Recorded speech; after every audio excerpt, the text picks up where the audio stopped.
ভাইয়া আমার কাছে মনে হয় যে আমাদের সবচেয়ে বড় কথা হচ্ছে আমাদের সিস্টেমেটিকে অনেক চেঞ্জেস আনতে হবে। যে আপনি বললেন, একটু আগে বললেন যে 16 বছর দেখেছেন, ঠিক আছে? তো আমার কাছে মনে হয় না এখনও অনেক কিছু চেঞ্জেস আনা উচিত। আপনি চেঞ্জেসের দিক দিয়ে যদি বলেন 10-এর মধ্যে কতটুকু চেঞ্জেস আসছে, আমার পার্সোনাল ওপিনিয়ন 2ও আসেনি। তো যেগুলো আগে আগে যেভাবে চলতেছিল ওইভাবেই চলতেছে। তো সেক্ষেত্রে ফারুক আহমেদ আসলো, ফাহিম স্যার আসলো, যাদের কাছ থেকে অনেক অনেক অনেক এক্সপেকটেশন ছিল আপনাদের ক্রিকেটারদের, সাংবাদিকদের, আসলে সেই এক্সপেকটেশনটা খুব ফিল আপ করতে পারলো না কেন তারা? আমি আপনাকে একটা ছোট্ট একটা প্রশ্ন করি।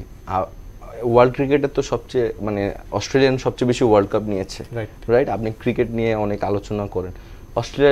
অস্ট্রেলিয়ান ক্রিকেটের প্রেসিডেন্টের নাম বলতে পারবেন আপনি আমাকে? রাইট নাও পারবেন না। ও নিউজ আসে কয়বার আপনি দেখতে পারবেন? না। ফারুক ভাই আসার পরে কতবার নিউজ আসছে দেখছেন আপনি? অনেকবার। তো বিষয়টা হচ্ছিল পাপন ভাই আমাদের যে যে প্রাইম মিনিস্টার ছিল তার থেকে বেশি সে নিউজে আসতো। এই চলটা কিন্তু এখনো চলতেছে। এটা আপনি পারফেক্ট বলেছেন। আমার মনে আছে এখনো চলতেছে যে শুক্রবার দিনও পাপন ভাইয়ের বাসার নিচে গেলে নিউজে ছড়া ব্রিফ করত। একটা প্রেসিডেন্টের সাথে একটা প্রেসিডেন্টের একটা প্রোটোকল থাকবে, he is the father of cricket board, right? তো ওনার ডিসিশন ফাইনাল ডিসিশন হবে।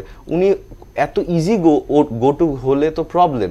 আমি ফারুক ভাইয়ের কাছ থেকে এই জিনিসটা চেঞ্জ চাইছিলাম, যে কারণ উনি একজন x captain, x national team player, অনেক নাম করা একটা প্লেয়ার দেশের জন্য। তো উনার কাছ থেকে আমি জিনিসটা অনেক কিছু চেঞ্জ চাচ্ছিলাম, কারণ আমার কাছে মনে হয় অনেক ইজি গো টু হলে কি হয় ভাইয়া, আপনি যেমন অনেক সময়টা ফারুক ভাই কিন্তু অনেক প্রশ্ন টেম্পারও লস করতেছে অনেক সময়।